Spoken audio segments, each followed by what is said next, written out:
What's up, good people? What's up, good people? Mike Still, I'm back in the building, man. And y'all already know how I do it, man. Each and every week, I bring some of the hottest guests around town. Birmingham, Florida, Georgia, Mississippi. Just say anywhere, man. I'm going to put the camera on my guy, man. Y'all already know who it is because I've been talking about him and I've been promoting him. Let's bring him on, man. Let's bring him on. There he is. What's up? What's up? What's up, brother?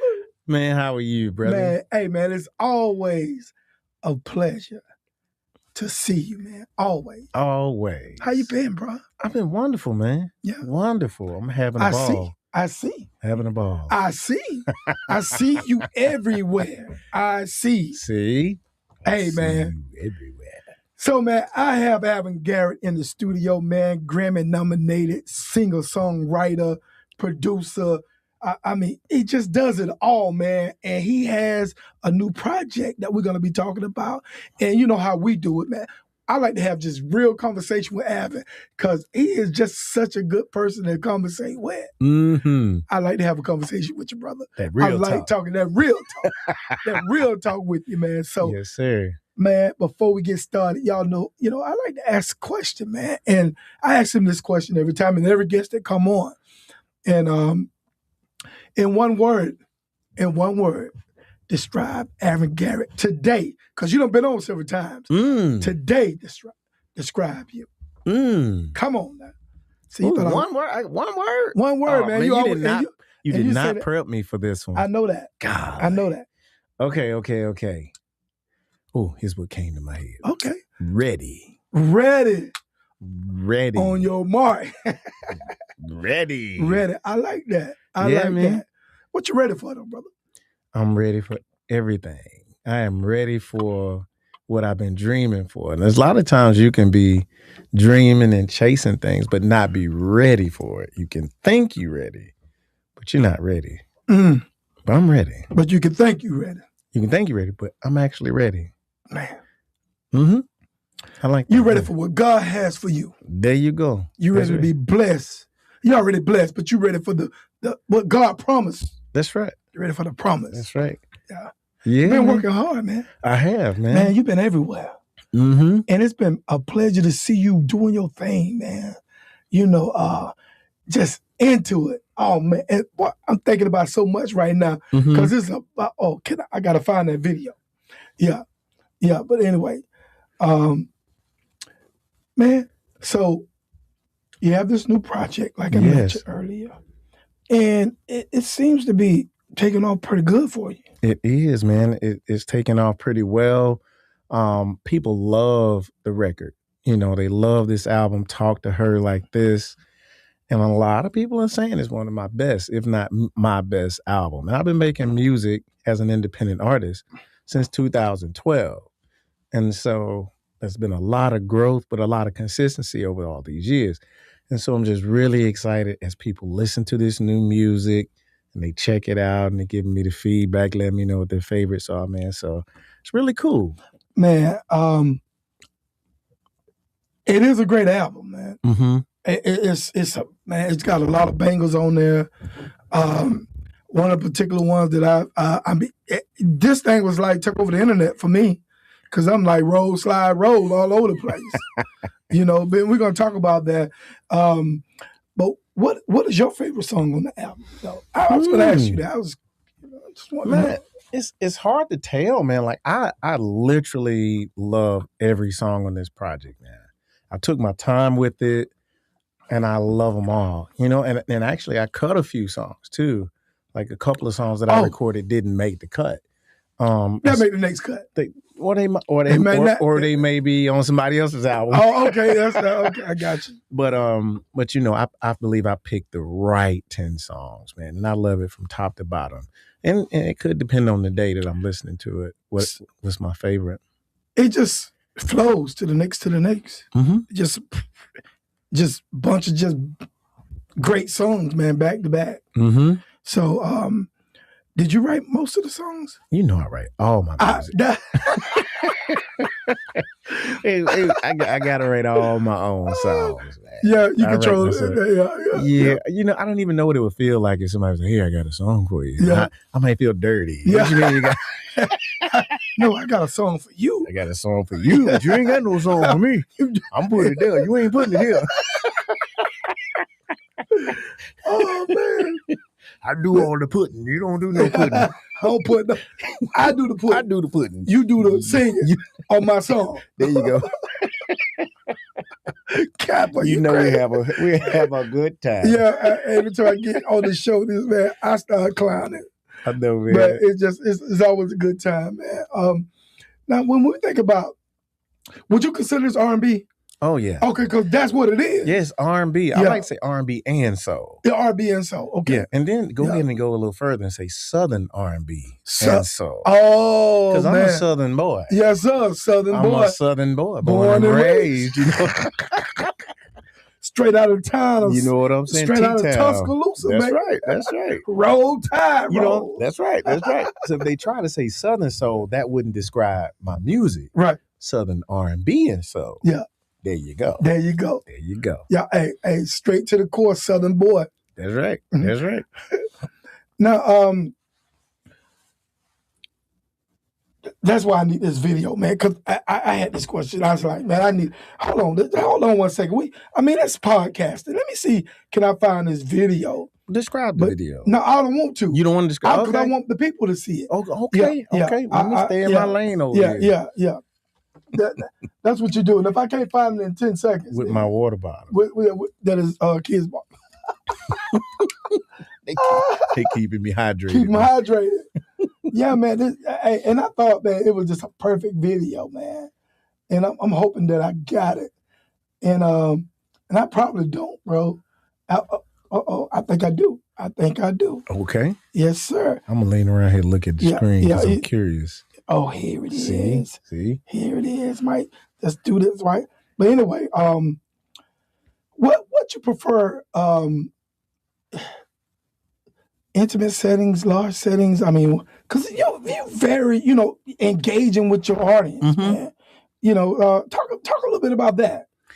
Okay, so right now, I am taking advantage of intimate settings, right? Right. I've been doing promotions at, I started off at my sister's beauty salon in Tuscaloosa where we're doing a listening party, and you just got about 20 people in the same room. With this album here? With this album. Oh, yeah. man, you did listening parties? Yeah, okay. Listening parties and just up close and personal situations where people can talk and, find out what was behind the music. Absolutely. And so, of course, it's going to grow. It is growing as more dates come on, theaters and, supper clubs. It's growing. But I'm really embracing the conversation around this project. Absolutely. And that's what people are really loving. And like you say, podcasting is big. You know what I mean? Yeah. So I'm really infusing that into the experience. You know what I mean? Letting people talk back and forth with me. Yeah. And I've seen, and I can send a link out too if somebody want to check in with us. But I've seen some of your podcasts too, where they you've been on some great podcasts, but it's easy to have you on a podcast because you're so passionate about what you talk about. You just let you talk, and that's the guy, man. You already know. Every time I have him on, man, it's a great podcast because Alvin is one of the most passionate people that I know about his craft and the things that he's doing.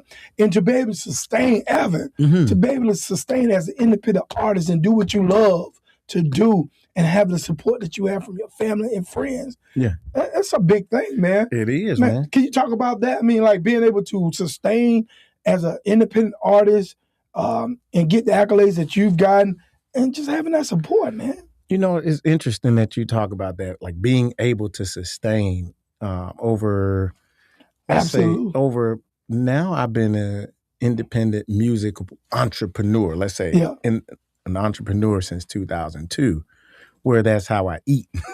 Yes. Meaning that's how I pay my bills. Yes. And that has been a journey, you know what I mean? And it requires a lot of humility. a lot of humility to Come be able on, to man. sustain yourself in this business. Like the other day, like I hadn't played with my private band in a while, but the other day I said, let me just go. I'm gonna play with the band. I had a gig. I said, you know what?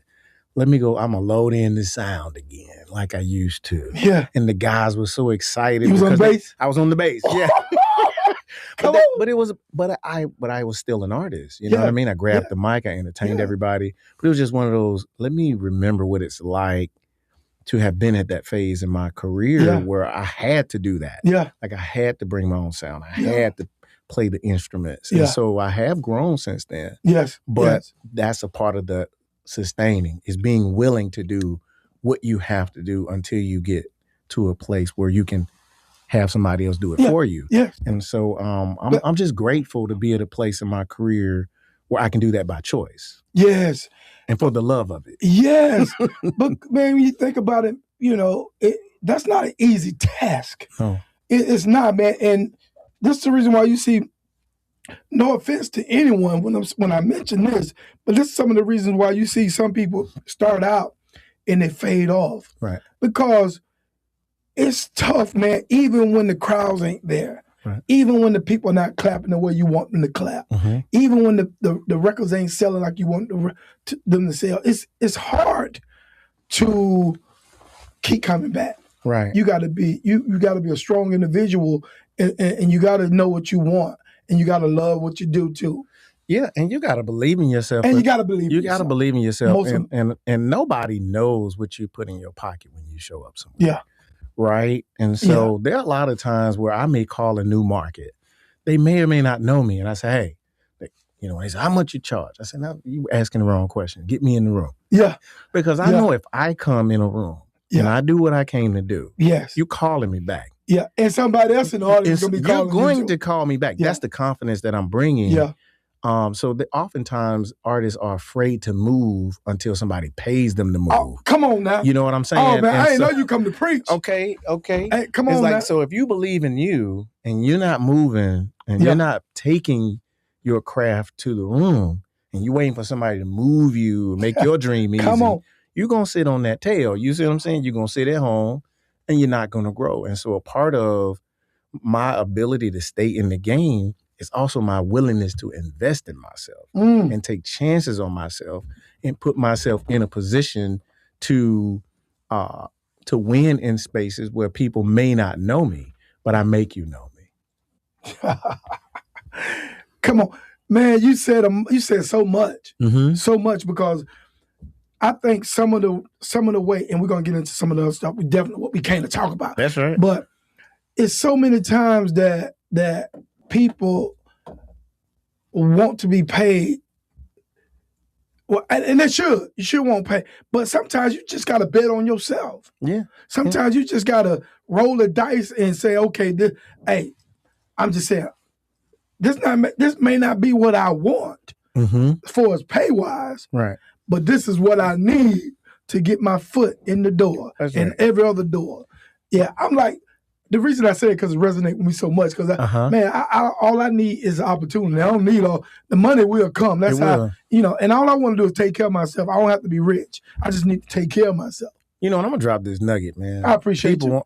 Everybody with talent wants to be paid for their talent. You should. Yeah. Yeah. But talent itself is in an abundance. It's like oxygen. You got to. Everybody got it. Yes, that's true. That's true. You get paid for the value. You get a cut of the value you create. Okay, y'all hear what I'm saying? Yeah. You get paid for the value you create for everybody else, right? You know what I'm saying? So you could be the most talented person on the planet, but you don't create value for other people. Yeah. You're not gonna get a cut of it. Yeah. You see what I'm saying? And so you have people out there who may not be as talented, but they make big value wherever they go. They bring people to the space. They generate revenue by which they can make demand. You see what I'm saying? Yes, I got you. And so a lot of times people need not just focus on how talented they are, but how valuable are you to the spaces you're going into. I'm just saying. Preach. What's your take on R&B today? What's your take on R&B today? R&B is R&B. Yeah. it sounds like what people go through and what they're Okay. feeling and experiencing. And so as an artist, man, I choose not to judge other people's art. That's Oh, just, you know what I'm saying? I got I you. don't do that. And some people say, man, R&B, real R&B fake. Don't do that. You know Yeah. what I'm saying? Because art is art and people have a right to express themselves the However way they they want want to. to. Okay. You see what I mean? Yeah. And so for me, I choose my lane for Yeah. my voice in R&B. I think the critics and the people, people like me are the critics, so to speak. They spend a lot of time doing that. And most artists always, not most, but a lot, always take that stance that what you're taking because you guys kind of understand the artship of it all. Like, man, it's art. It may not sound like mine or it may not sound like his, but it's his expression. Right. And then there's people who love everything. There's something for everybody. Yeah. It's about making your own choices musically. Yeah. And so even with me, like being from the South, a lot of people expect me to sound Southern or they expect me to sound, oh, you Southern soul. I'm like, my music does not sound like the traditional Southern soul genre. You can't fit it into that genre, but I'm from the South and I have a Southern soul and I embrace that. So they're like, well, what are you? I'm Alvin Garrett. And this is the music I make. And when you go back and listen to, the 70s and the 60s, they weren't trying to just match what everybody was doing. They were creating what they were feeling. They were leading the marketplace with their own expression. And so I think at the end of the day, as long as people are not just making music to be trendy and trying to see what other people are doing, at that point, you're following trends. But if you're creating from what's inside of you and you're doing you, do you. Let's get into this thing. Let's get into it. The album. Yes, sir. Talk to Her Like This. What inspired that title? The title, Talk to Her Like This. All right. When I first started working, well, let me take you back. Okay. Take me back. Take you back because this is real. Take me back. All right. So I got to go back to 2024 when I released the album Safety. Okay. Yeah. Now, I loved that album, but a lot of the ideas that I had for that project never took off. Absolutely loved that project. But I stuck at it, I stuck with it, and it didn't take off like I thought it would in terms of the way I wanted to promote it. So I went through this phase where I had to kind of mourn. I had to mourn that project. Like I literally cried when I gave up on it. Oh, man. And a lot of people don't, when you're making multiple albums, people don't know what that experience is like. And what it means to you. Right. So it was like burying a baby or something like it. I literally, and I had to stop listening to it because I had to. You had to take a break from it? I just stopped listening to it. Wow. To make room for the next sound, for the next message. Oh, man. And so that is. Did it affect you like emotionally? Absolutely. So you was like stuck. You couldn't, in that phase, imagine you saying you're grieving and mourning a project. Yeah. Because it's not easy giving up on something you put so much into. And it's not so much giving up, but transitioning from. Yeah. And so that period for me was really, really tough to make room for the next message. And so I was like, okay, I got to wash my mind clean of Safety and that project and the mission of that project. And I got to think about something else. And I started thinking about love, man, and just the sound of love and my guy, Gerald Langford, who's always sending me great music. Yeah. And I just started writing new songs. And one of the first songs I wrote was a song called You Give Me Life. And so, true story, I was just in my songwriting class with my young people at the Danny Project. And I'm like, y'all check out this song I just wrote. And after it goes off, one of my guys said, Mr. Garrett, I like that. If you think if I played that for my girl, I can get her back. How old is he? 18. He's an 18-year-old. Yeah. So he's like, man, you think and everybody laughing. And I'm sitting like, that's so funny. So he heard a song and figured, my girl broke up with me, but I need to play this one right here. This gonna get her back. This gonna get my girl back. For sure. And that kind of, to be honest with you, that kind of sent me down this journey of music that can talk to her like this. Oh, You dig? You're just like, oh, we need R&B. We need songs that an 18-year-old can play when he want to get his girl back. yeah. And or when he want to make some other things happen. You know what I'm saying? So it's like, so that gave me a vision for what I wanted to say on the next project. It's like, Right. okay, I'm going to just make good R&B songs that somebody wants to play when they want to get their girl back, when they want their girl to know they love them, when they want their girl to know, like, hey, I want to, what. But it's a feel-good album to me. It's a feel-good album.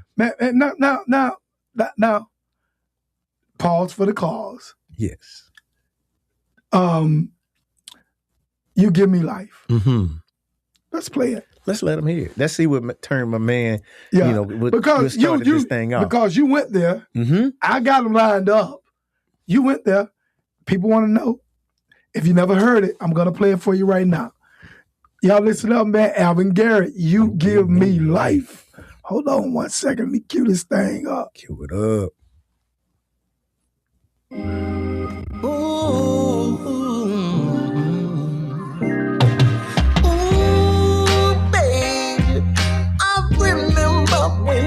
Finally found you. That's when I first felt my heart beat, baby. I remember when my arms wrapped around you. That's when I first started to breathe, girl. Ooh, baby, you give me life. Living just ain't living without you. Girl, you give me life. Yes, you do. I was just existing without you. Oh, baby, you give me life. Oh, baby. I remember the first time that I kissed you. It felt better than a fantasy. I remember when my ears heard I love you. That's when I started living the dream, girl. Ooh, baby, you give me life. Yeah. Just ain't living without you. No, 'cause you give me life, baby. I was just existing without you. Said I want you to know, baby, that you give me your heart, beating my heart. I'm so glad I found you. You are beating my heart. I come alive when I'm around you. Oh, yeah. Said I'm so glad I found you. Oh, beating my heart. When I'm around you, baby, you give me life. Yeah. Just ain't without you. No, baby. 'Cause you give me life. Yes, you do. I was just without you, baby. You give me life, girl. You make me come alive. When you touch me, when you kiss me, I know living ain't living without you, baby. Yeah, you give me life. Yes, you do, baby. I said I was just existing without you, girl. I said you give me life, baby. Come on now. Yes, sir. Come on now. Now you see why my man was like, you think if I sing that, I can get my girl back? Bro, that's what I'm talking about. That is exactly what I'm talking about. When I was listening to the lyrics, I mean, I heard it before, but now that what you said, he said, mm-hmm. I'm like, man, I remember being a young guy listening to what's my man name? Peabo Brightston. Yeah. And these guys singing these love songs. And I'm in high school, getting ready to graduate. Oh, I'm in college, a freshman. I'm like, man, I'm trying to, You trying to get your mojo, man. You just nailed it, big bro. Like that was what we used to do. We used to have a playlist. We didn't call them playlists back in the days. It was either a mixtape, a cassette, or a compilation CD. But we knew that the music was gonna help us set it up and help us take it, set it off. You know? And we knew because the song gonna say it for you. And so that's what this album is. Oh yeah. It's a bunch of songs that's gonna say it for you. Oh man. Okay, talk to it like this. Oh boy. Yeah. Yes, sir. Perfect. And that is pretty much the motivation behind the album. That's the goal of it. That's the goal. To on the surface, you exploring. Oh, hey, come on. I don't know how that happened. Hey. Go ahead. When you're getting into a project, you start exploring and going deeper into what it means to you, even if it starts off that way. Yeah. And so when the concept of Talk to Her Like This and when I got the title, I actually, wrote a song about it, and that song, that title cut went into a place for me. It was like, okay, but where did I get this from? Like, who taught me? Where did I learn to talk to women? Where did I learn this language of love and respect?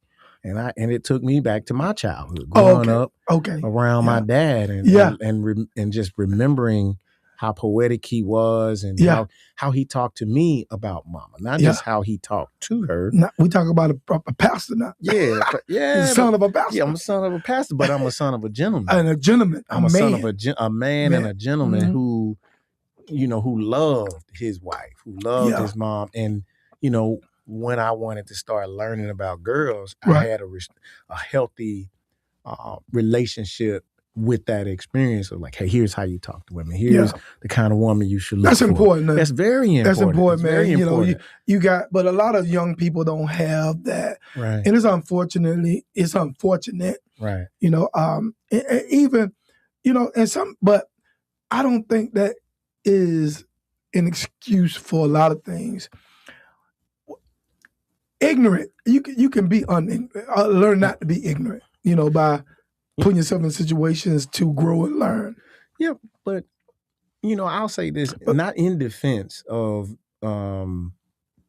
this generation or younger or people who may not have had that. Because I didn't have it, right? But so I taught myself. But you oftentimes don't need it for women these days. I'm not saying for them to get what we, I'm thinking, I know my age, but I'm saying for us to accomplish whatever goal we're trying to accomplish, you had to put in work. Yeah, back then you had to put in work, but now they don't have to put in that kind of work. So why would you learn a skill set that does? It's just obsolete. It's not even a valid skill set no more. We don't want to go down that path of the conversation. No, we don't. Point we love y'all ladies. But we do. But at the same time, you can't expect young men to learn a skill they don't need. Yeah. Does that?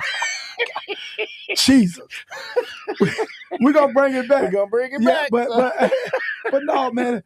Because the girls coming at the boys these days. They are. They are. Yeah, and that's a whole nother thing. But that's a whole nother the point is, I'm saying, even if there is a diversion from certain values we had when we were coming up in that, we were taught, hey, man, you don't say that to no girl. Oh, exactly.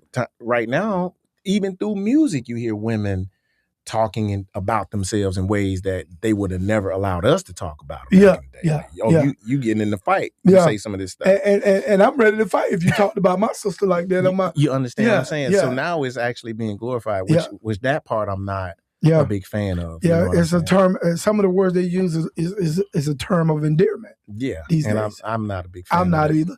And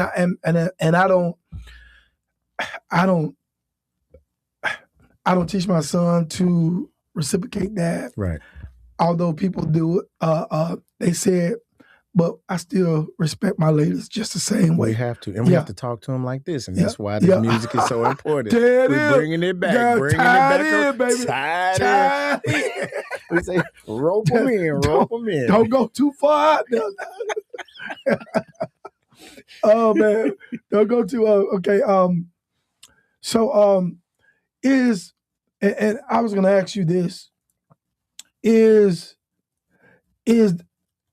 is that your love language, or like being able to, like, cause your song, like, Talk to You Like This is like, it's a very attentive song. If you listen to it, it's almost, it's attentive, paying attention to her needs and I want. Mm-hmm. Is that your love language? I know you say you learned things from your dad, but this is how, do you execute that all the time in your day? I'm not all the time, but is that part of your life? Nobody can do nothing all the time. I'm not as perfect as my music sounds. I'll tell you that much.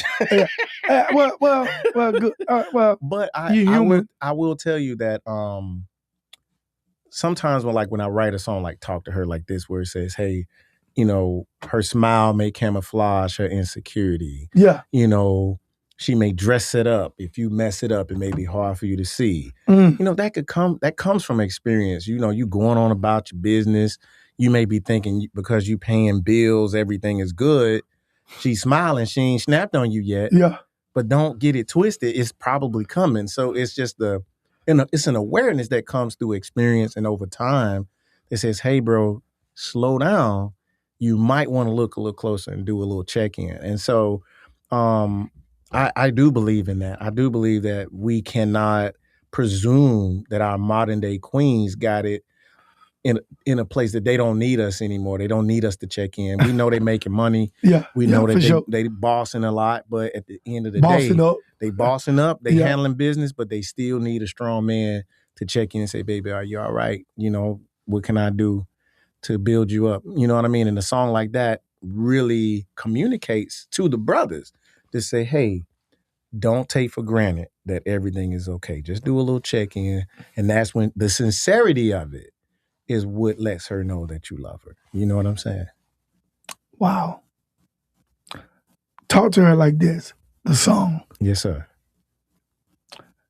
I'm going to play that song in a second. Mm-hmm.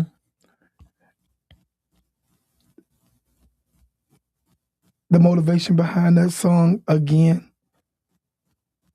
Yeah, like I was just saying, it's what is that message? What is that conversation like? And honestly, I will, sometimes I could be inspired to write a song from something totally unrelated to the song and the way it ends up. I think back to the election. When Kamala Harris lost, I live in the house with three women. Yeah. A 50-year-old, a 16-year-old, and a 12-year-old. Of course, they were younger at the time. But to see the same devastation on all those faces that this person who represented the best of them, the world or this country said that's not good enough and it'll never be good enough. So I was sad. Yeah. Like I wasn't just sad for the country, I was sad for Black women. And then I was sad for the women in my house and for my daughters. Like I was really sad for them. I know, man. Because it's like you could see the sadness. And you couldn't help them. I cried, bro. Like, I mean, I don't mind saying like when I thought about it, I'm like, I'm not gonna let my girls believe that they're not good enough or they can never be good enough, no matter how good they are. Absolutely. And so that just sort of put me in a space. Yeah, man. I can see that. So when you listen to the song, you feel the energy in the song that I might not have directly addressed that lyrically. Yes. But you can feel that sort of proximity pain. Shall I say? I'm hurting for you. I'm hurting in my own way, but I'm really hurting for you as for Black women. And so this song really goes out to our Black women out there who need to hear that you're good enough. You're good enough. You're the best. Exactly.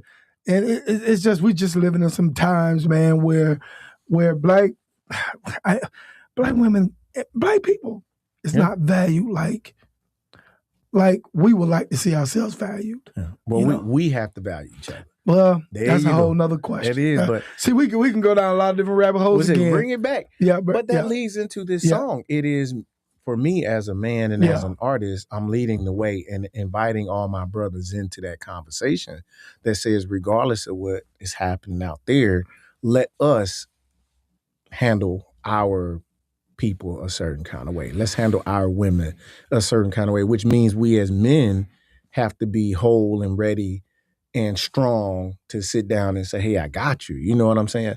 And so, yeah, I do believe that the value we look for, we have to show it to each other. And this music is doing that. I really believe that this music is doing that. Wow. Let's play. Let's get into another song. We play Will You Give Me Life. Mm-hmm. Let's play Talk to Her. Like This. Like this. Yes, sir. Man. Let's get into it.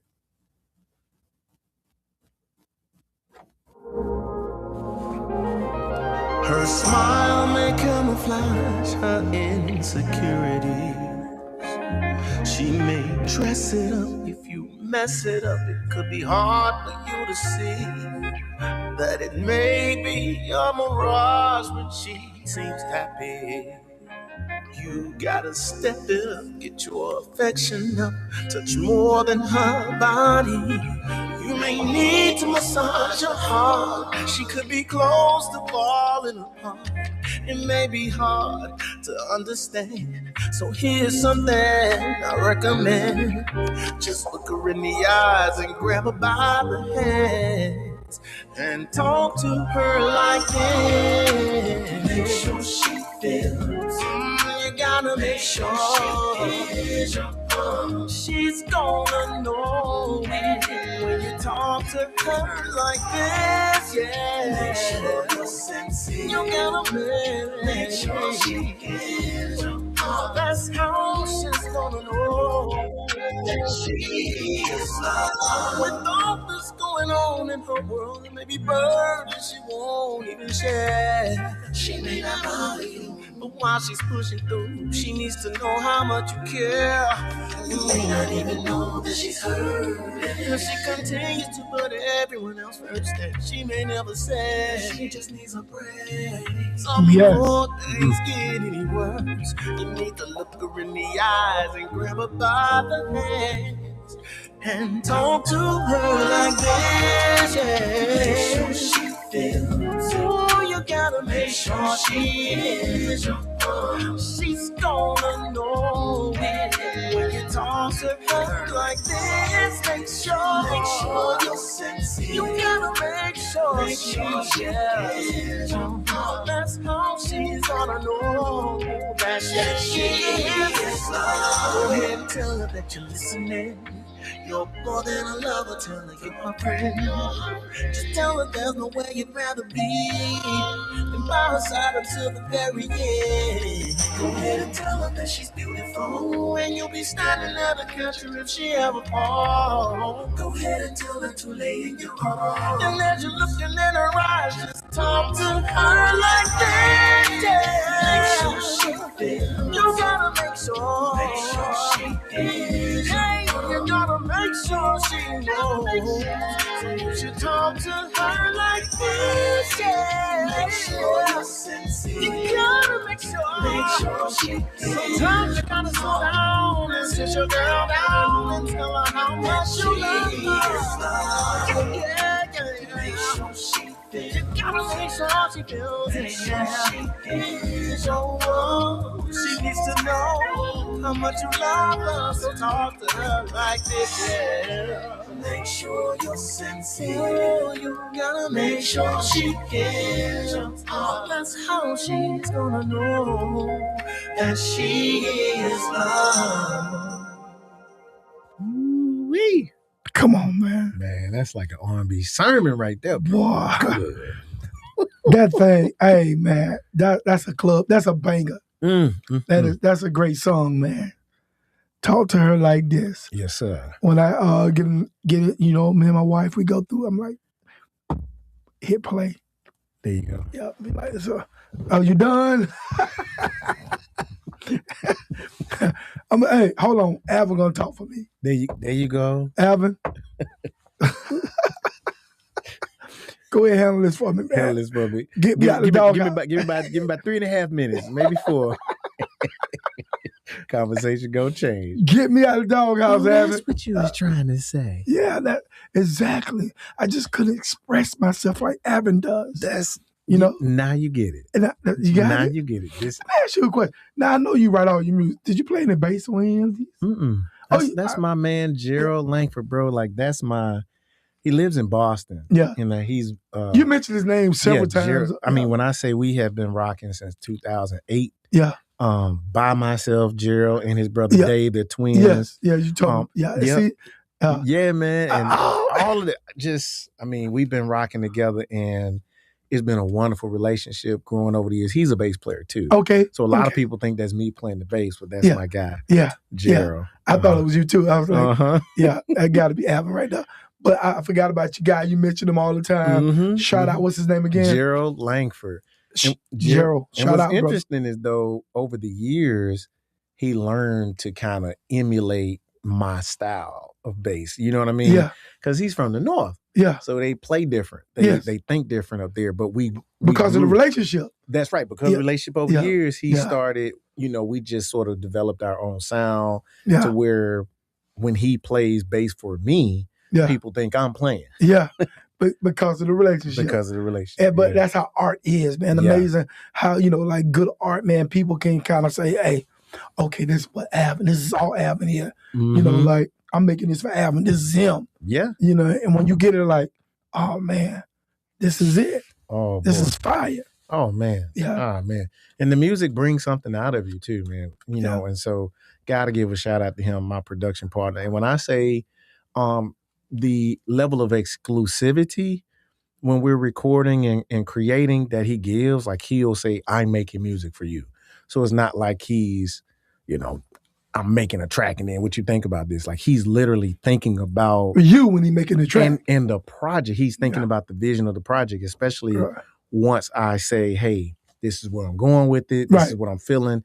Then he dials into it sonically, music choice wise. And so it's a true partnership and not just like beat making. We're curating the sound. And so if you go and listen to this project and then listen to the project before that, same production partner. Yeah. Two totally different experiences. Yeah. Because y'all together. Y'all making it's you're making a project. That's right. And y'all making a project. All projects ain't gonna be the same anyway. It's just no way. What artists would want that anyway, Well, I mean, I guess a lot of people do that. I hear a lot of projects that do sound redundant. We got a lot of redundancy. I guess you're right though. I mean, because I'm not knocking people, but if you hear it, you hear it. Yeah. Me as someone that's on the outside looking in, and that ain't my forte, so I'm not giving a heavy critique of it. You know what I'm saying? It's like, unless you hear a song like, damn, did he sing that last year? Like 2 years ago? Or, it sounds like, but every once in a while you may get that, but someone like you got an ear for different talent, different things, and you, this is your lane. You into that, That's right. So you're able to kind of say, hey, man, you kind of sounding the same today, like, it's the fourth album. You sound like this. You sound like the first one. Or somebody gets success doing something and they figure, let me stay here and not move because it's what the people want. Yeah. And it works for some people, and so it's a different decision for everybody why they make the music they make. Me personally, I like for fans when they discover me to be able to go on a journey. Yeah. To say, oh, I'm gonna sit with this guy, and why am I just not hearing about him? And then go all the way back to my first project. Yeah. And you will not hear anything that sounds like the previous project. You're gonna be, oh, that's a different project. That's a different project. That's a different project. Now, see, that's one thing I can say about you, man. You just all you all over the place. I mean, not all over the place, like but you got so many different. It sounds like Alvin, but it's not. It sounds like Alvin, but it's different. Right. Like All By Myself. Oh yeah. Yeah. Man. That song stands on its own. Yes. Yeah, that's a fire song, though. Boy. Oh, that's I was looking for it a moment ago too. Yeah, I got it somewhere in my archive. I know. That's the classic. That's the classic. Yeah. So when you're able to do stuff like that, man, to show your versatility, and people are able to appreciate you for that. Yeah. That's what I want to use, versatility. Yeah. In your sound. Yeah. So let's talk about role. Babies, man. Oh, you jumping straight to it. Yeah. The babies. The babies, man. Oh. God, dog. That's my joint there, man. Yeah. The babies. Oh, man. Oh, man, you like, that is for the ladies. Oh, yeah. And that's for the late cheese. Late cheese. This for Hey, man, this is what you call grown and sexy music, right? Grown and sexy. Yeah. Grown and sexy. When like the lyrics are grown and sexy lyrics. Yeah, and it's not raunchy. No. It's sexy. Yeah. It's sensual. Yeah. It's very sensual. Yeah. It's talk to me about it, man. Just like what when you was making that, I mean, like you was birthing a baby. Disclaimer, I ain't making no more physical baby. No. But you know what though? I like being poetic and sort of layering my songs. So like when I'm doing things like this, you got something to tell people. So with this song, it wasn't just, let's make a baby making song. Like, absolutely. It's technically a metaphor about two people dreaming together. You know what I mean? Because to me, I see a dream as a baby. Yeah. Right. You have you get impregnated or you conceive an idea. Okay. And then you have to nurture that idea, put in work, and then at some point that idea, that thing that you're dreaming for comes out, and then you got to take care of it. You got to build it. You got to nurture. You got to feed it. You see what I'm saying? And so once you get past actual children, when you start looking at it metaphorically, two people can build dreams together. That could be a business. That could be a new home. So when you're making babies with somebody you love, that's how you continue to make love for the rest of your life. It's because you're constantly dreaming together. You're sharing ideas. You're supporting, you know what I mean? Just like an actual baby, you know what I mean? When you with a pregnant woman, even though you're not carrying the baby, you're carrying her. You're caring for her. So that sort of relationship between two people who are saying, we're going to make this thing come to life. And so that's the metaphor in this song is, when it says in the bridge, the love that we're making is more than physical. Yes. The babies we're making are so spiritual. Yeah. When we come together, nothing's impossible. So when you know what I'm saying? So it's kind of preaching there a little bit too. Yeah. So I enjoy. There's some heavy lyrics too. Some heavy lyrics. Yeah. And so I, as a writer, I like sort of doing that to where people say, "Oh, you went deep on me," but when you listen to it on the surface, it's just a really, really good baby making song. Yes. But that's why I said, man, when I'm listening to the whole thing, I'm like, he's a poet. Because I'm listening to the lyrics. I'm like, I know Alvin write music for everybody else. Mm-hmm. That's one of your many talents, that you're a writer. But did he write this or somebody gave him these lyrics? Oh, man, come on. I know it's not to insult you. Mm-mm. I was just figuring, I know art being art, people say, hey, man, I got this song, I think you'll be good on it. And but hey, but you wrote your joint. I ain't there yet. Y'all, no. I'm not there yet. Yeah, he said, I'll collaborate. I'll collaborate with somebody on their song. Yeah. You're just not there yet. Like I said, I do the pudding. You ain't doing the pudding.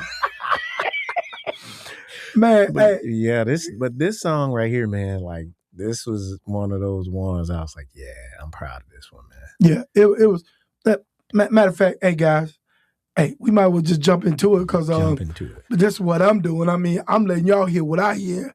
I'm letting y'all into Alvin Garrett's world. Yes. This is Babies. Let's play it.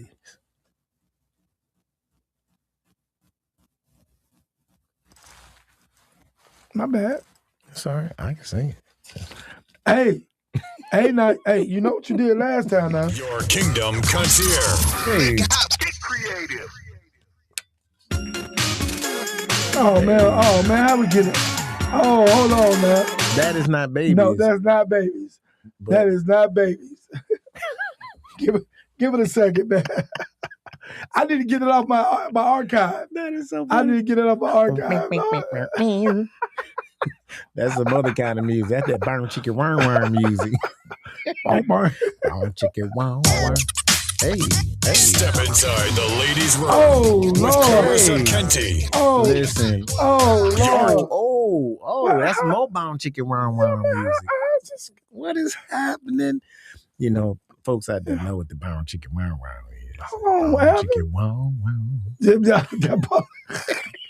This is absolutely crazy. Hold on, let me go and find it then. We're gonna try it again. Yeah, we're gonna. Every time I have a couple of my shows, some type of ego, but that's right. You know, it's what it is. Let's go. Let's see if this is it. That's it. Let's try. If this ain't, them be mad. I think this is it. Let's do it. Come on. Fingers crossed, y'all. Come on. Babies. Come on. That's my dog. It's just you and I. Yes, sir. Nothing can separate us now that we've become one. I want to multiply all the love that created us. Let's turn the stars into sun. It feels so good, I want to replicate us. Baby, baby, baby, can we make some babies when I make love to you? Baby, baby, baby, baby, baby, can we make some babies when I make love to you, baby?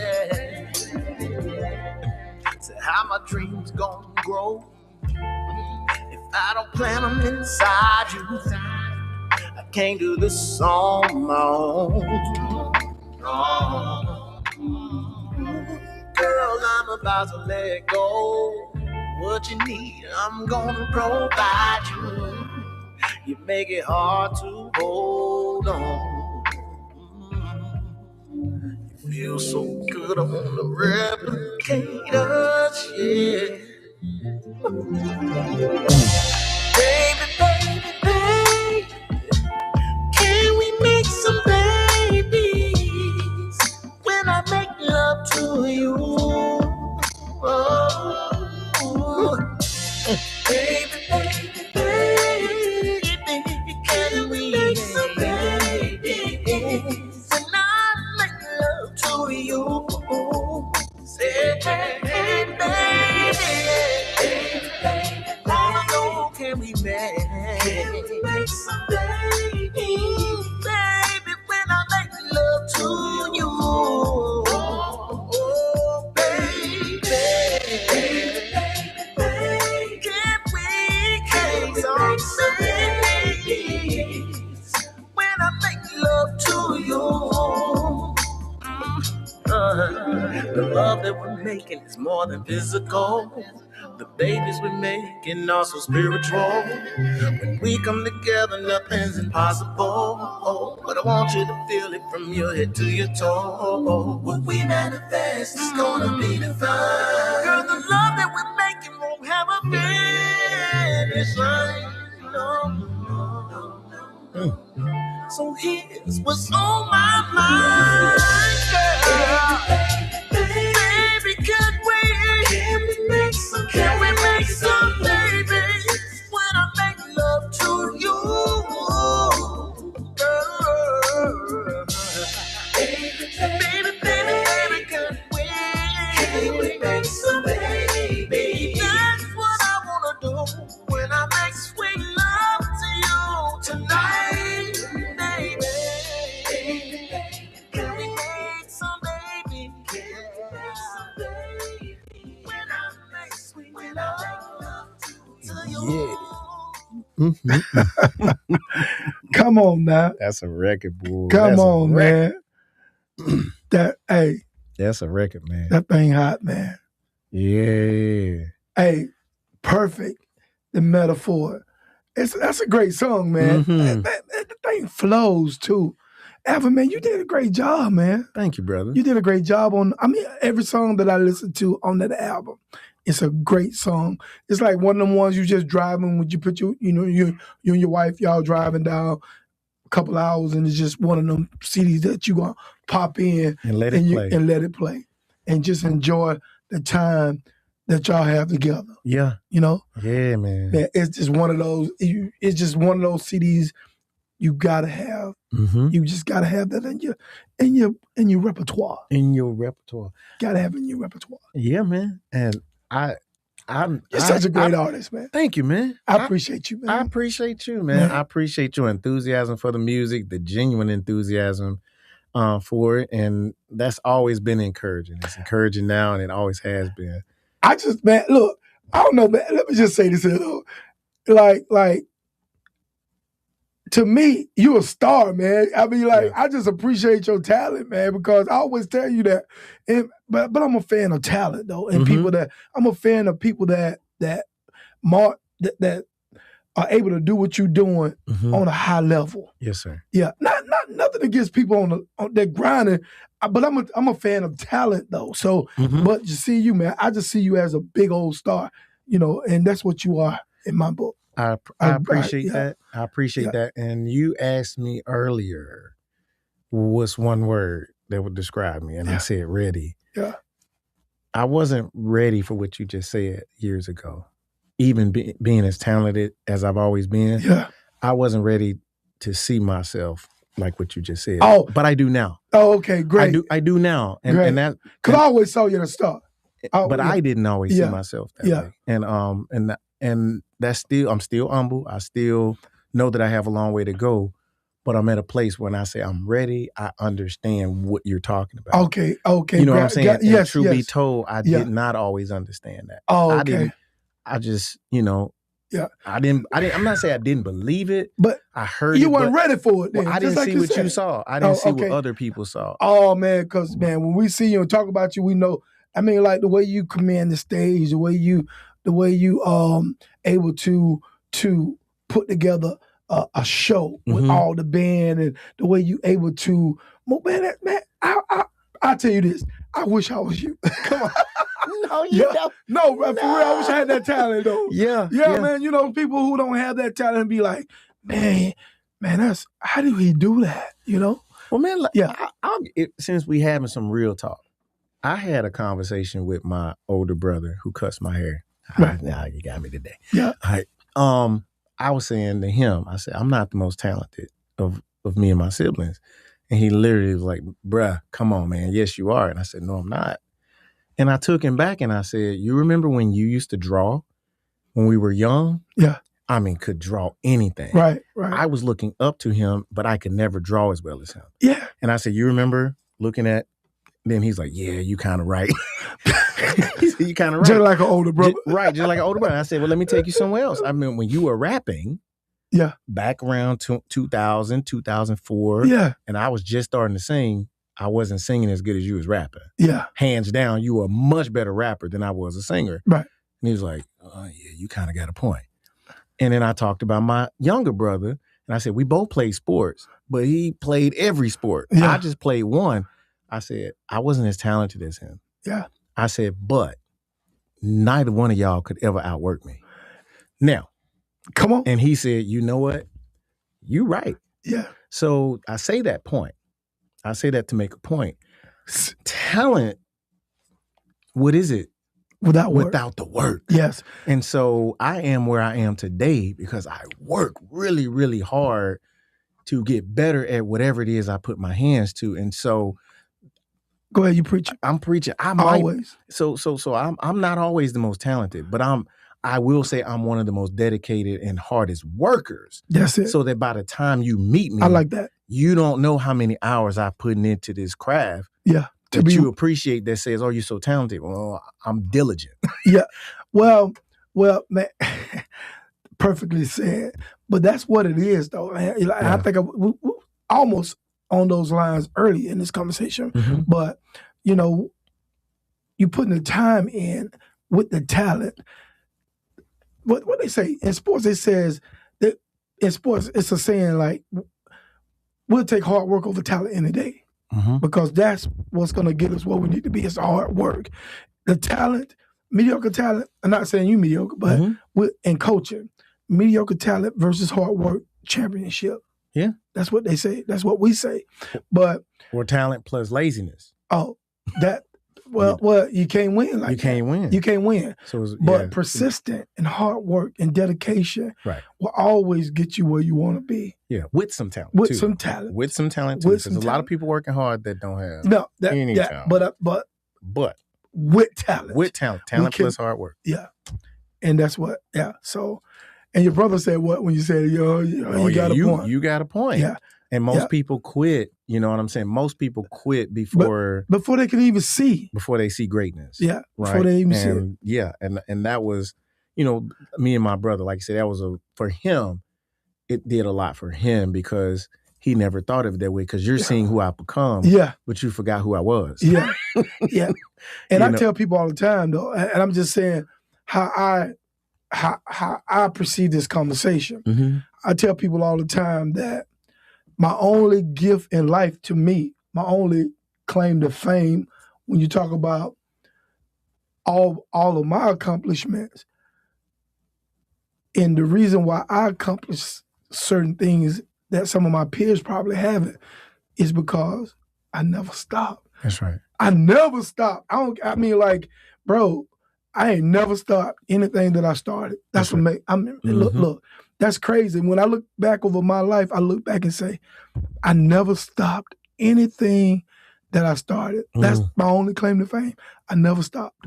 And to me, that's beautiful though. Yeah, I love me for that. Bro. Because it made me who I am today. And I think about some of the things that I wanted to stop and I never stopped. Mm-hmm. And sometimes I hold on to things too long because I feel like I can it'll pass. Right. You understand what I'm saying? Right. So, but yeah, man. So I get what you're saying when you talk about talent and persevering and never you just keep going and your talent never match your hard work. Yeah, man. So yeah. I can relate to that, man. And that's kind of how, because that's a great transition point. When you talk about roll, slide, roll. Yeah, roll, slide, roll. Hey, you know what I'm saying, man? So roll, slide, roll. What's your motivation behind that, man? Okay, I'm from Tuscaloosa, born and raised. Born and raised, man. And when I wrote this song, my man sent me the beat or sent me the track, and I sat with it for a minute. I said, I got to come up with a slide song. I got to come up with something people slide to. And I was stuck, man. When I tell you, I could not come up with anything. And then, and Alabama. Go ahead. It was football season. Oh, boy. Roll, tide, roll. No. Roll, tide, roll. And I was like, oh, roll, slide, roll. Roll, slide, roll. And I was like, ding. There it is. Ding. There it is. A little bell went off. A little bell went off that, okay, roll, slide, roll. What is that? That is the same mindset that you have in Tuscaloosa when you're an Alabama fan. We don't lose. You might beat us, but you're going to earn it. But we're not losers. We keep rolling. We're champions no matter what. We don't believe we're not champions even when we don't win the championship. So if you apply that to relationships and you start saying, hey, we 10 toes down. We ain't fumbling no balls, Yeah. And you listen to the song, I got football references all through it. So, yes. You know what I'm saying? No fumbling around, no dropping balls. Yeah. You catch it, you end up making the call. So did you come up with the hook first? Or Yeah. Okay, roll, slide, roll, and then everything else came around. Yeah, love it when you step right, then you're back with the love slide, then we roll, slide, roll. Man, So for those of you who don't know, but you introduced Drea Kelly to this song, or how that relationship came about? Because I was working at the time with publicist in Atlanta named April Love, and she's friends with Drea Kelly. Okay. And so she was helping me. Shout out April Love. Shout out to April Love. She's like, oh my God, I love dances, and I think Drea Kelly. I'm like, who is that? I ain't gonna lie. I didn't know who she was when they brought her up, and everybody was like, you don't know who that is? I'm like, I don't know. I'm a dude, okay? And so it was like, because you normally don't know who other people date. Yeah, unless I ain't paying attention like that. I don't know the housewives, and I don't keep up like that. Yeah. But they were like, oh my gosh, she would be amazing. So once I did my research, I was like, oh, this could be dope. Yeah. And so full disclosure, when she sent the dance, I thought it was a little too complicated. Yeah. me personally, I was like, that's a lot of moves. I'm about to fall trying to get up. And that's what she does for a living, she too. does that. So it's like it was a lot of twists and turns. And so she got that Chicago stepper side to exactly. it. And I was like, I'm going to learn the hook. That's all I'm going to do. And I still have not mastered that the dance, entire dance. Yeah. But I'm going to have that roll, slide, roll. Yeah. Yeah. It ain't for you to dance. It's for you to sing it. It's for me. Well, you know, I do the. I saw you dancing. I get down on the hook. Yeah. I get down on the short part of it. But all for you dancing aficionados, go to my YouTube page. Check it out. And check out the whole dance, and then do all the turns and the dips. I couldn't do it. Oh no. I'm just gonna be straight up honest with you. Floor. I can't do it, man. I got 2 left feet, man. I'm sorry. We're gonna start a club, the 2 left feeters. Yeah. The 2 left feeters. It's like a group. Yes. The 2 left feeters. The 2 left feeters. I can't play bass. I can't sing. Last time you heard me sing, you said that. And that bell go right there. You were singing in the studio a couple of years ago. I was looking for that video too. Oh man. So now you perform that song. You've been all over the place with this whole CD, but that song. Yep. Name some of the places that you've been performing this song, Roll Tide. Man, I've been on a nice press tour. Been in, to DC, Nashville, Chicago, Philly, a lot of different cities. And what's exciting for me at this point in my career is this is my first time as an artist being able to tour. Like, keep in mind, I'm still independent. Yeah. And I've worked my way up from playing behind other people and producing and writing for other people. Absolutely. And so it's not always easy to get your own dates doing your music. Yes. It takes a lot. It's way harder than people think it is. Oh, man. You talk about booking. Come on, absolutely, man. Availability. Right. Moving the band around. It's not easy. And so moving the band around. Yeah. So shout out. I gotta give a shout out to artists like Pinkbeard, who out there doing his thing, who wrote for so many people. Yes. But now you see them touring and going into other markets with original music. So you can never take for granted how, for an artist, how amazing that experience is when you get to tour. Doing your music. Doing your stuff. Come on, man. Yeah, your stuff. I'm so excited about that. Yeah. And a lot of dates are coming through now. Shout out to Pinkbeard. Shout out to him and every other artist that's out there aspiring to do their thing. Yeah. Because, like you said, when you're in your hometown and you're entertaining and performing, you can stay booked all year. Yes. But when you start singing your music, you could get unbooked. Yeah. So that's just the reality of it. Well, but that's crazy. Ain't that so crazy? But like I said about value, talent versus value. Yeah. So when you go to other markets and you got your original music, nobody may know it. And so they don't want to sit there and listen to you sing your music all night. So you have to stay at it long enough to where you can build a catalog and build a show to where talent buyers will say, you know what, come on in. And one of the things that I put together was sort of a blend of my original music and a tribute to Al Green. Yes. Everybody loves a good tribute. Yes. So that kind of got me in the door for me to prove myself. Yes. So it's all AG music, Alvin Garrett, Al Green. Yeah. But I'm like, I'm coming in I'm gonna win you over. And so now I'm going back to a lot of these markets where I use that model to get me in the door. Yeah. Oh man, that's smart, man. Yeah. But you got to be smart when you're dealing with different venues and people. Right. Yeah. First of all, they want to know, can you sing? Can you perform? Right. And then you prove that with with the tribute to Al Green, AG. That's right. And then boom, I'm gonna hit him with another AG. I'm gonna hit him with D. There you go. There it is. Yeah. AG. Alvin Garrett, baby. That's right. Yeah, you hit him with that. You gotta be slick on them sometimes. Yes, That's sir. Right. Man, roll, slide, roll. We roll, slide, roll. We're gonna get into this song right quick. Let's do it. Hey, man, y'all, man, this is a feel-good song, man. I mean, totally feel good. You got the energy, you're dancing, people engage, and you got, man, we should have played a video. It's on YouTube. Yeah, man. But let them go find it. Yeah. They gonna go find it. They gonna stream it. Yeah. And give me the little plays. So everybody, exactly. That's what they're gonna do. Yeah, that's what I mean. Roll, slide, roll. Let's get into it, man. Alvin Garrett. Let's get into it. Hey.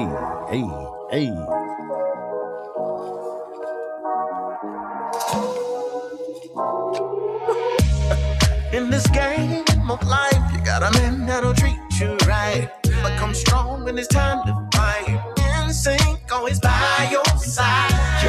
In this game of love, I got a woman that'll hold me up. Rock solid, no folding up. 10 toes down, no pressure. No. So we can't lose when we move the way we move. Said I love it when you step right, bring it back with a love slide. Then we roll, then we roll, slide. Said I love it when you step right, bring it back with a love slide. Then we roll, then we roll, slide.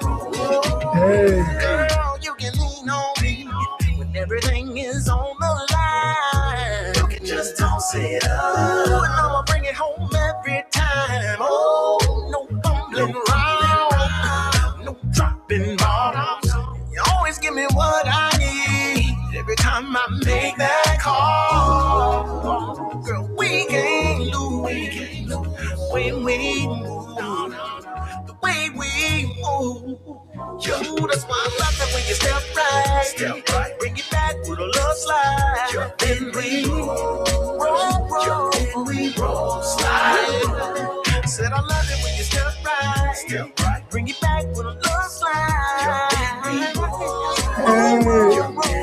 roll, slide. We got a winning team, it's you and me. We got a winning team, yeah. So let's roll, slide, roll. So let's roll, slide, roll. We got a winning team, it's you and me. We got a winning team, yeah. So let's roll, slide, roll. Let's roll, slide, roll. Hey. Step right, bring it back with a left slide. Then we roll, then we roll, slide, roll. Yeah, I love it when you step right. Bring it back, then you bring it on. Then we roll,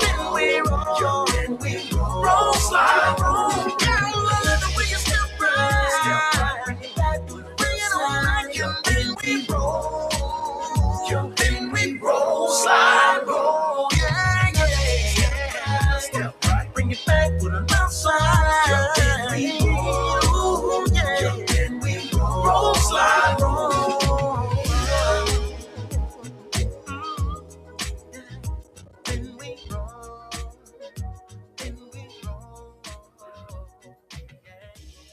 Come on now. Yes, sir. Come on now, man. That thing, hey, that's a great song, man. Just it's such a feel good song. Mm-hmm. I like, like it's one of those songs where if you hear it and you down and you want to feel good, you listen to that thing, man, get you motivated. I clear up the whole house listening to that.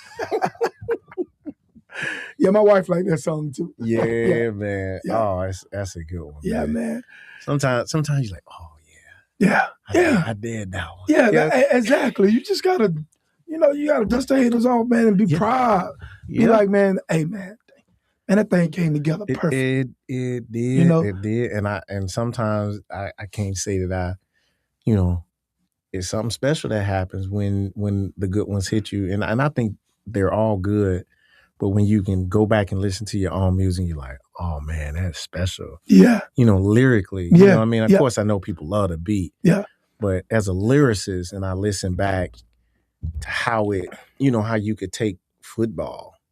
And make it out of a song. And turn it into a song, bro. Like, in this game of life, in this game of life. So coming out the gate, once I explained to you, like, oh, boy, that's... Yeah. So I love clever songwriting. You know what I'm saying? Yes, and so as a fan, I love listening to songs where there's some clever, lyricism in it. So I like writing. It got something to it. It's got something to it, man. It's like, man, and just to hear the motivation behind these songs and how you come up with them. You said you came up with the hook first, and it came from the football, and you just write around it. You start writing around the song. Yeah. The hook. And then too, being able to make sure that the meaning of your song stays concise. Like, for instance, it's a stepping song. When I say I love when you step right, that's Yeah. two meanings. Yeah. You're physically stepping to the right during the dance, Yeah. but you're coming correct. Yes. I love when you step right, when Yeah. you come at me the right way. Yes. So it's double meaning. Oh man, no, You see what I'm you're saying? just clever. It's just clever, man. It's clever. It's hard to kind of stay. I couldn't write a song. I mean, you got two different things that's marrying each other. Yeah. That consistently moving in the same direction to make a song. Mm-hmm. It's like it's almost like two parallels going together, meaning the same. Come on, man. It's deep when you do that, though. Yeah. And then you create a masterpiece when you do that. Come on, man. So I was like, man, when I listen to it, but to me, all your songs got great lyrics. So that's what I do when I listen to music. I listen to beats too, but I'm definitely listening to the lyrics because that's what makes the music to me. The beat is a great beat. The beat is what grabs you, but what else? Yeah. You know, like some of the rap music, I hate to say it, and I'm not going to get off, but some of the rap music, I'm listening to the beat, then you start listening to the lyrics, you're like, oh, this, Yeah. I'm done with the music at that point. You understand what I'm saying? Mm-hmm. I'm done. I'm like, oh, this ain't what it is for me. The beat is great, but that's about it. Right. You know, and I don't never listen. Now, I don't really listen to the radio when I'm driving, but even when I'm listening to the radio, sometimes I'm like, oh man, you know, I don't want to continue going on. I just cut the whole thing off sometimes. Yeah, but yeah, your lyrics are great. Thank you, That's brother. all I'm saying. Thank you, brother. Yeah, and you can tell that you put in effort, some real good effort, man. You're just not writing. You're just not writing a song. You're not just trying to rhyme. Yeah, trying to complete a line, and I think oftentimes people do that. It's like, hey, let's just find something that rhymes. Yeah. But if somebody really dive in and you have to talk about the song, you can't go past the kiddie side of the pool. Yeah. You know what I'm saying? God. So how long does it take you to write a song like that, like Roll Slide Roll? Well, it varies, right? Okay. It varies, and I stopped putting a clock on. Okay. Do you write some and then you come back to it later? You sometimes I'll do that, or sometimes it'll come in whole. Like I may get a song and sing it into the mic as it's coming to me. Okay. So it happens different. Are you there with a pen or are you recording the whole thing? I may record and then type it out or put it on my phone. Yeah. But it comes differently, to be honest with you. And there are times where I hear pretty much a whole song. I'm like, oh, I need to turn the mic on. Like By Myself happened that way. Oh, really? Yeah. I never typed out a lyric for By Myself. I sang that song in 4 hours. What?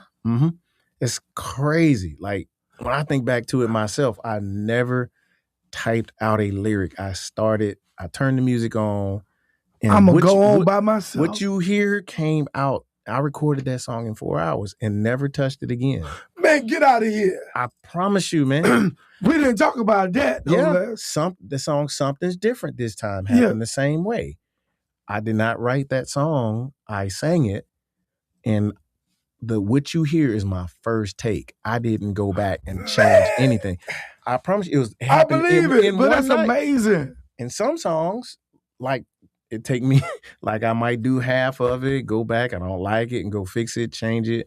Or I may have songs that I write and then sing and perform before I go in the studio. So on this album, a lot of the songs, like When You Step Away, I sang that. Like I would sing it to my parents.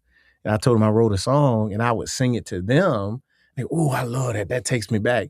Long before I actually recorded it. Word. So man, that's amazing. I mean, how do your parents respond to, you know, like you're singing your gift? I mean, like, they enjoy you singing? Absolutely. They'll tell you they're my biggest fans. And I do believe them. Of course. And they raised a great son, though. Thank you. If y'all watching, y'all. Hey, Mom and Dad, he paid me to just I want my money after that. Yeah, they are very encouraging parents, man. You know, and I think when we say preacher's kids, a lot of times people draw a narrative, and they want to put you in a box. They want to put you in a box. They want to put you in a box, and not just for you, but your parents, as if they were rigid, as hell, fire and brimstone. That wasn't my parents. Like they were romantic people. You know what I mean? Free. They talked about love and laughter. Matter of fact, this Mother's Day, I'll be doing a show, concert at the Carver Theater called Laughter, Love, and Legacy. Yeah. And really it's built on the legacy of my mom and what she taught me about how laughter and joy is a weapon for you in life, and how love, of course, is always the center of everything. And so really, like, what people hear in my music, the type of show I put on, and the embracing of laughter, even in tough times, that came from my mom. That was her way of approaching life, and still is to this day. You know, she's always smiling, Right. even in the midst of trouble, because she Yeah. says, the joy of the Lord is my strength. Yeah. And she was like, it's like health and medicine to your bones. Like, she Yeah. would tell me that laughter makes you live longer. Yes. You know what I mean? It reduces stress. So she Yeah. taught me that. And you know what I mean? And so shout out to Mama Garrett. And so for all the mothers in the Birmingham and surrounding areas, come on out to the Carver Theater. She coming to the show? Absolutely. Mama coming to the show? Mama coming to the show. Oh, man. Oh, you know she coming to the show. And I got some special guests gonna be with me. Yoshi Hana from The Voice. Yeah. And my man DJ Wright, he's gonna be there. I'm producing music with him. And Mrs. V gonna be doing the comedy. She gonna do her thing. Yes. It's gonna be nice, man. May the 10th. May 10th at jazzhall.com. May 10th. Yes. How much the tickets? They are $25 general admission, $35 for VIP. And so what VIP consists of? Just getting on the floor again. Oh, okay. You know, well, everybody VIP. Yeah. But if you want to sit on the floor and get close to the stage, where I can reach out and possibly let you say something on the mic. Hold on, because this is like some of the stuff that you get when you come to Alvin Garrett. That's right. That's right. You want to get close enough to get to the mic. All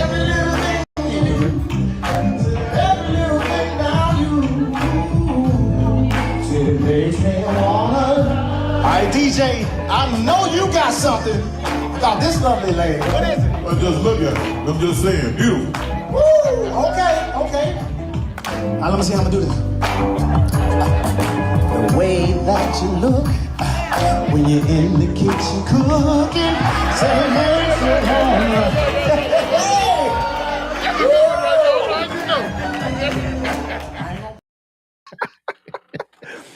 Oh, yeah, man. See, that's what you get when you get to Alvin Garrett. That's it. That's some laughter, some love. That's what I'm saying. Yeah, man. That's why. All day. Hey, it could have came at a better time though. That's right. That video, because that's what I was looking for earlier. I had a feeling that's what you was looking for. Yeah.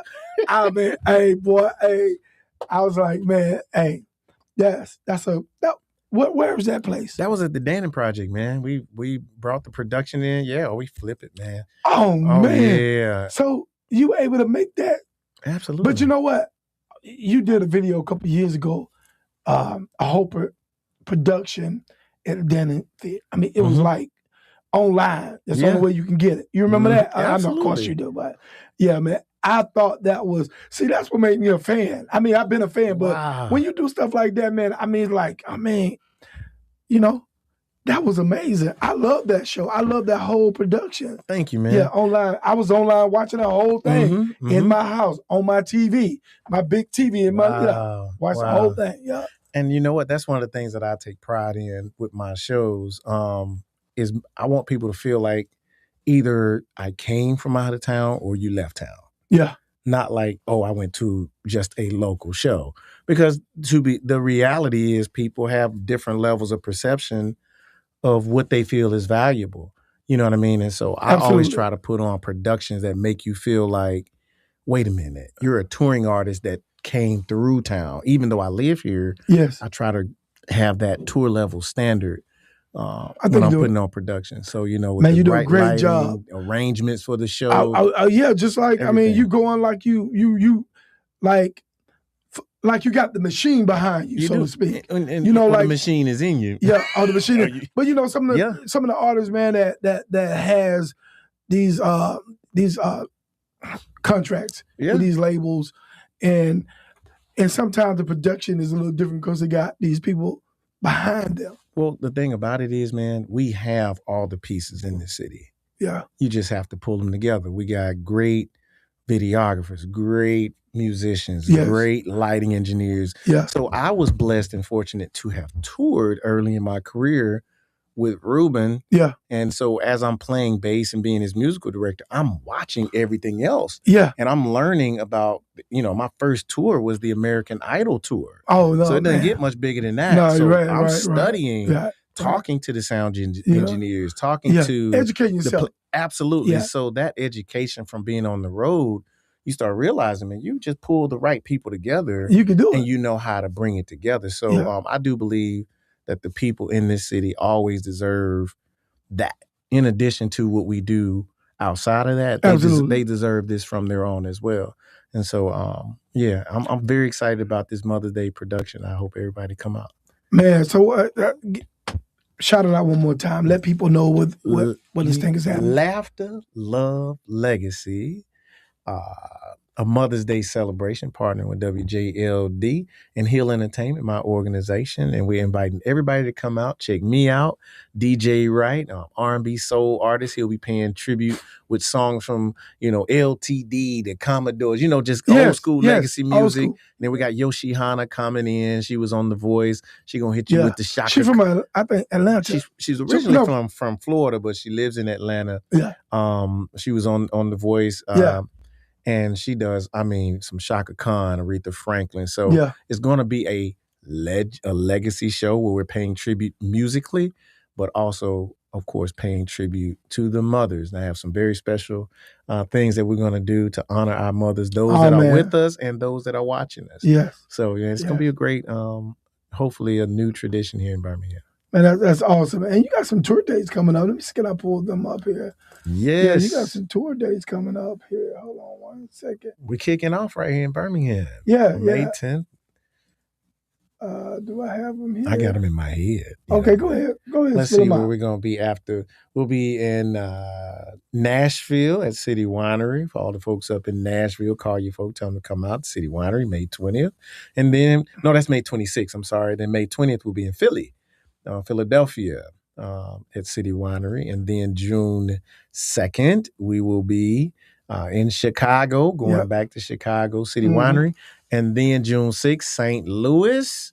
Oh, and at the end of this month, I'll be in Dallas performing, but also doing some work with the African American Wellness Agency. So they're going to be doing something called Real Men, Real Talk. Real Men, Real Talk. Real Men, Real Talk. And so I'm excited about being a part of that, as well as their wellness agenda out there. And I will be performing at a spot called Allegory Kitchen and Bar, promoting the music.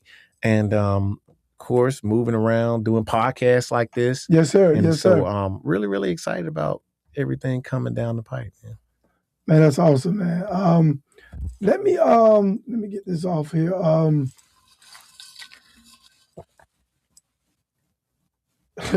Can I get it off here, Alvin? That's right. Let them sit on it. Yeah. Make sure they come see me. Hey, let them sit on that. Sit on that down. Yeah. We ain't Write going them nowhere. dates down. Get them tickets. It was one other thing that I wanted to bring up, and I think get your tickets, man.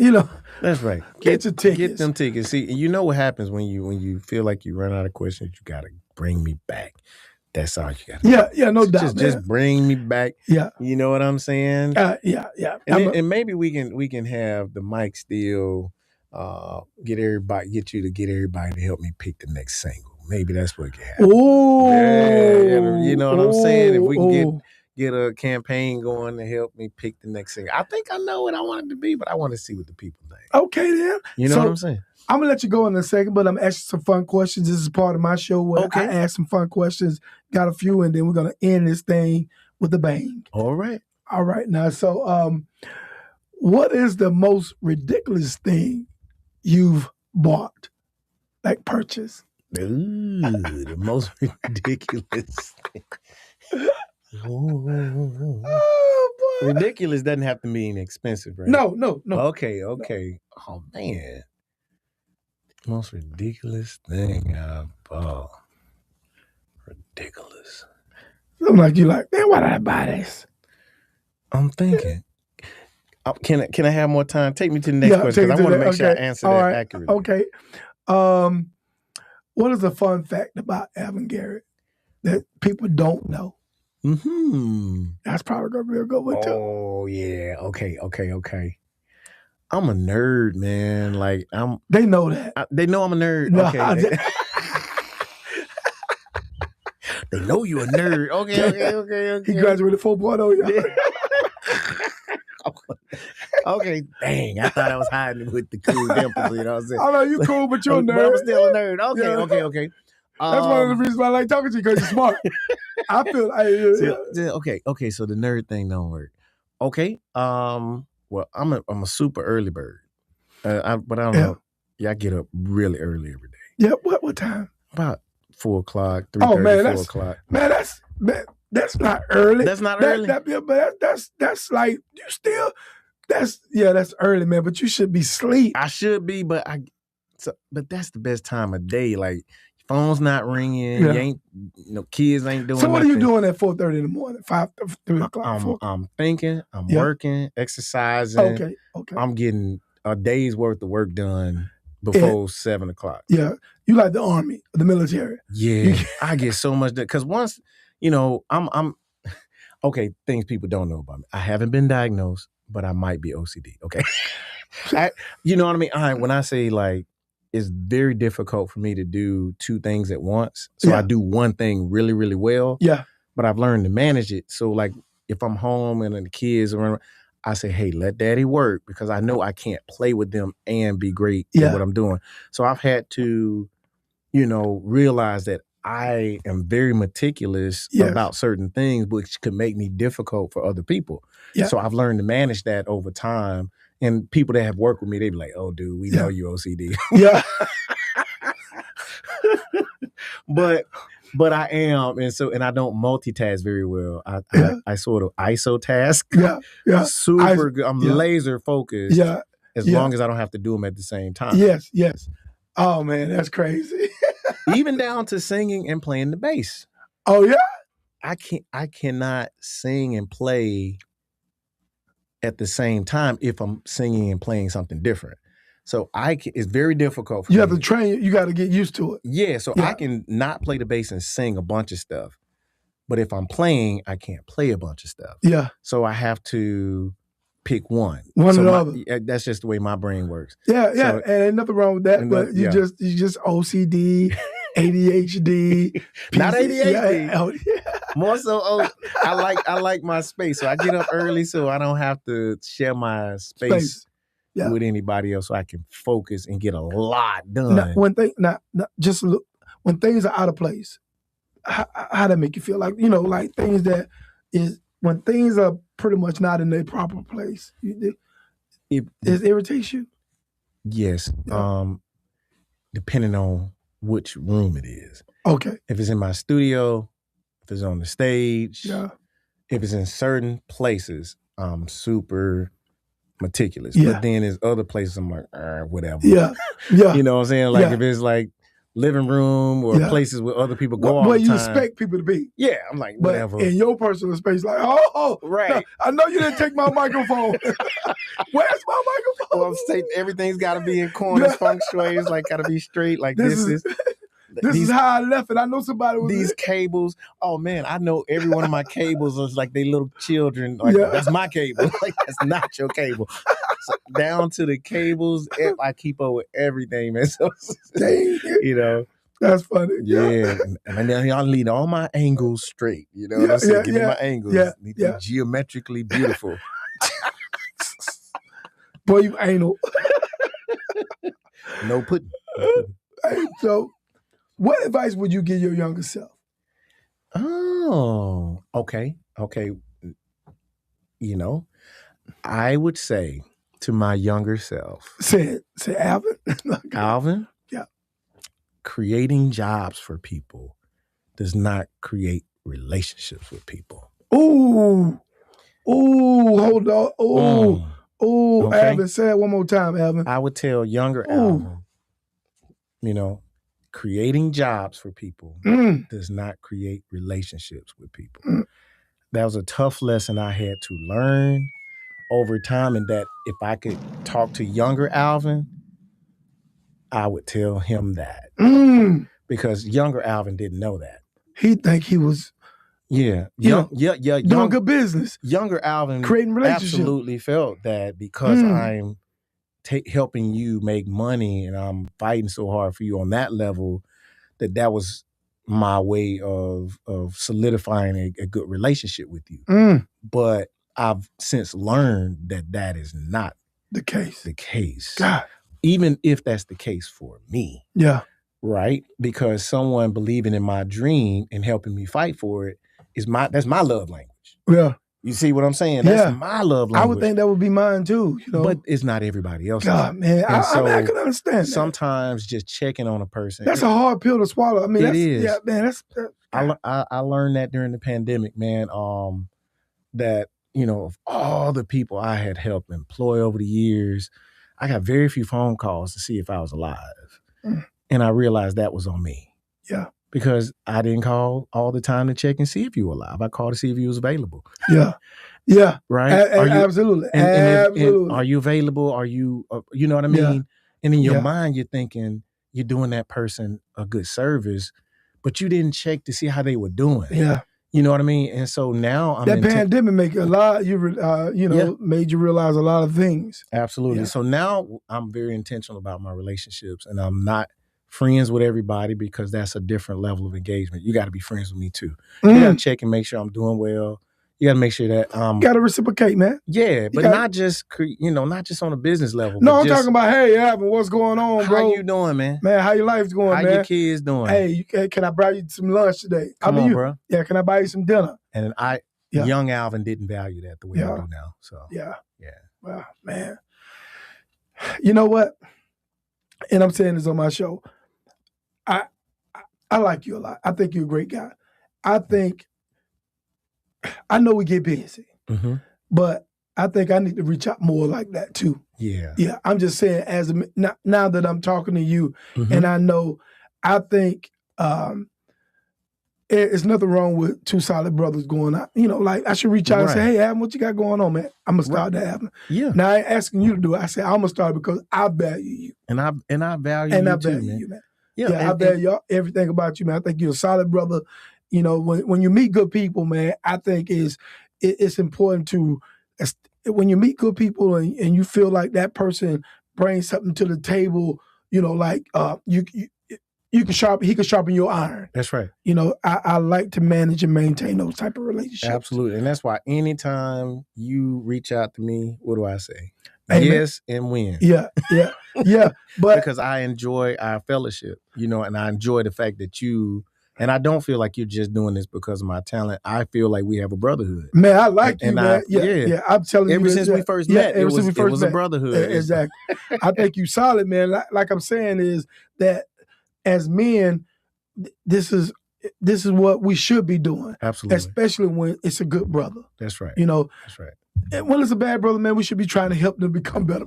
Not saying that I'm all perfect now, but when you see someone struggle, man, you still need to try to help too. That's right. That's right. But I'm just talking about managing a good relationship with you, man. That's right. So, last question, Alvin. What is your deepest regret? I think you may. My deepest regret. Oh man, you ain't gonna try to get me to say that on this show. How about man? A deep. A deep regret. A deep regret. I go with that. I mean, it's real talk. So but you about to make me go into the skeleton closet. And I'm like, I lost the key to that one. You're through. The Lord got that one. I don't remember. Like the old folks say, chunk it over there. Chunk that one. I chunk it over there. Golly. Let's see. Well, this one. A deep regret. Having you crazy.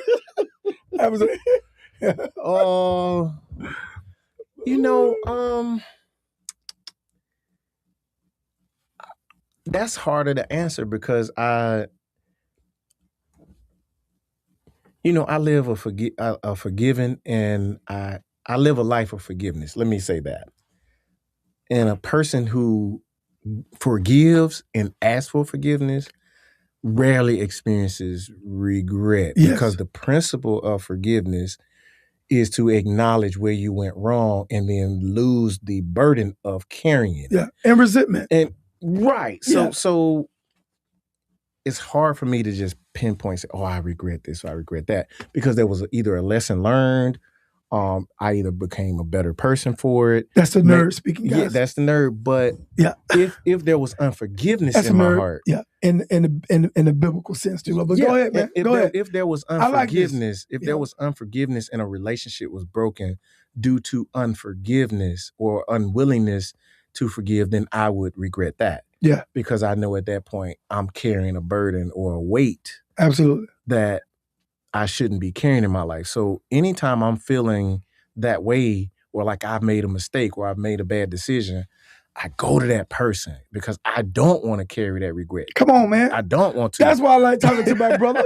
Come on, man. I can't say, That's why I like you, man. I got a deep regret, because I try to deal with that and root that out. That's why I like you, Al. Through forgiveness and through conversation and confronting bad decisions or mistakes, whichever one it may be, Yeah. And then giving people opportunity to forgive me too if I've wronged them. And if they don't, then they carry the regret. That's right, brother. That's your burden. Hey, that's your that's your cross to bear. That's your cross to bear. Man, so, I like that, man. Yeah. But perfect answer, man. Perfect. Yeah. Yeah, man. And that's you spoke that from the heart too, man. Yeah.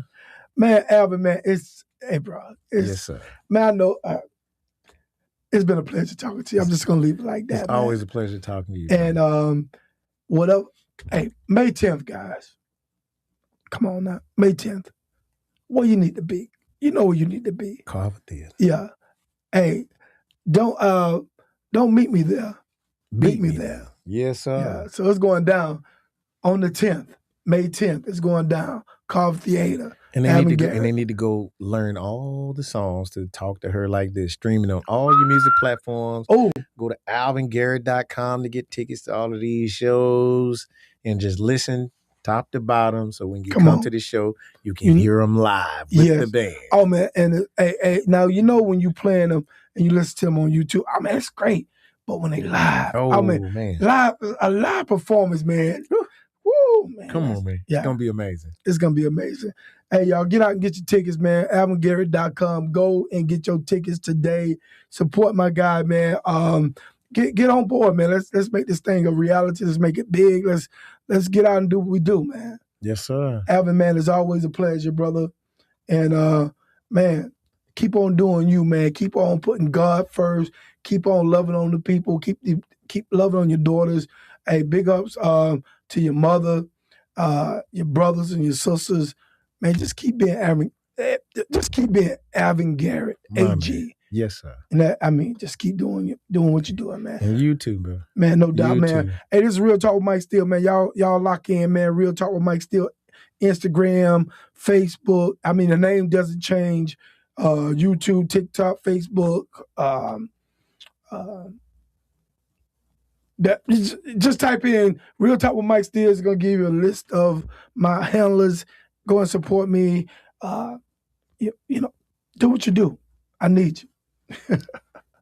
All right, man. This is Real Talk with Mike Steele, man. Alvin Garrett in the building. Yes. Y'all, hey, hold on. Put your hands together.